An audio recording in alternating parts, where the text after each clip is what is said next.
সত্যি কথা বলছি, জীবনে কখনো তরমুজটা খাওয়ার চেষ্টা বা আগ্রহ বা লোভ কোনোটাই দেখায়নি। কারণ তরমুজ আমার খুব অপছন্দের একটা ফল, যেটা আমি একদম পছন্দ করি না।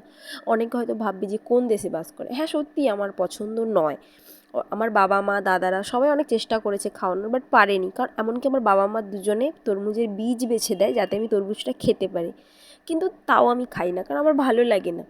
সেদিন বাজার থেকে একটা বড় সাইজের তরমুজ কিনে এনে ইচ্ছে করলো যে সবাইকে তরমুজের একটু শরবত বানিয়ে খাওয়াই এবং নিজে খাই, এক্সপেরিমেন্ট করার ইচ্ছে হলো।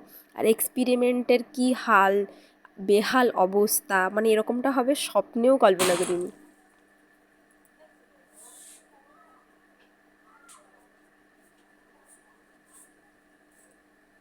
চিস,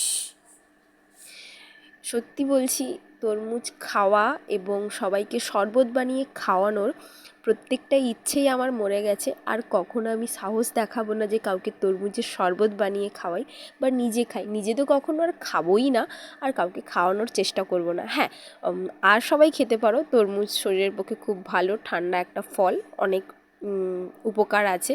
তো দেখা হচ্ছে নেক্সট কোনো ভিডিওতে, ততক্ষণ সবাইকে টাটা।